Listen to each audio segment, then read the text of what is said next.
স্বপ্নের পয়গম্বরের শেষ পয়গম্বরের ব্যাখ্যা দেওয়ার পর বাদশার চোখ দিয়ে পানি পড়তেছে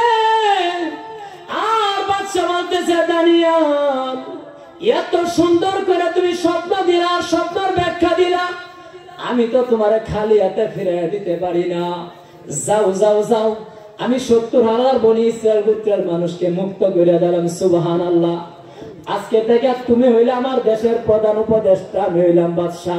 আজকে থেকে আমার দেশের কোন আইন কানুন তোমার ছাড়া চলবে না তোমার কথা ছাড়া আমার দেশের রাজ্যের কোন একটা কাজ চলবে না ধাক্কা দেয়া বলেন সুবহানাল্লাহ ও দোলাপাড়া নলপাড়া মানুষ আল্লাহ আপনাকে নিয়ামত দিয়েছেন ভূমিকাও করতে পারি নাই ভাই হায়াত একটা মহা দৌলত আপনি পাইলেন ভাই কয়দিন আর বাঁচবেন 2 দিনের দুনিয়া রে ভাই ও ভাই এমন একটা দিন নাই মানুষ মরে না কত মানুষ অ্যাক্সিডেন্টে মারা যায় কত মানুষ হঠাৎ করে বিদ্যুৎ স্পট হয়ে শর্ট খেয়ে মারা যায় কত মানুষ স্ট্রোক করে মারা যায় কয়দিনের হায়াত নিয়ে আসছো ভাই জানি না বেনামাজি ভাই কেউ কবরে যায়ও না বেনামাজি হয়ে যদি কবরে যাও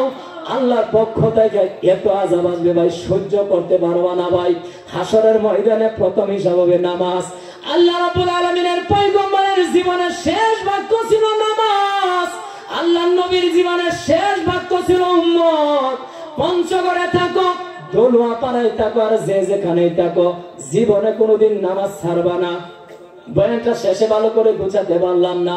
আপনাদের হাতে ধরে বলি পায়ে ধরে বলিয়া যাই ভাই 5 ওয়াক্ত নামাজ যদি পড়েন ভাই গরিব যদি থাকেন হাসতে হাসতে সবার আগে জান্নাতে যাইবেন মুসাফির মানুষ অনেক দূর থেকে সফরে আইলাম কবে কখন জানি মারা যান তবে আপনাদের কাছে আমার অনুরোধ বিনীত আবেদন বেনামাজি হয় কেউ কবরে যাবেন না আপনার নবীজির জীবনের শেষ বাক্যটা ছিল 1 মিনিট ভাই একটা কথা শুনেন সবাই একটা কথা আপনারা এখানে যারা উপস্থিত আছেন আমার একটু উত্তর দেন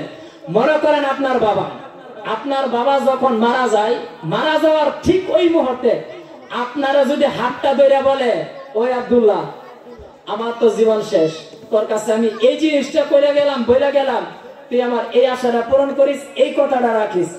আপনার আমার উত্তর দেন আপনারা সন্তান হিসাবে আপনার বাবার জীবনের শেষ কথাটা আপনি 100% রাখার জন্য চেষ্টা করবেন নাকি করবেন না প্রত্যেকটা সন্তানই চেষ্টা করবো না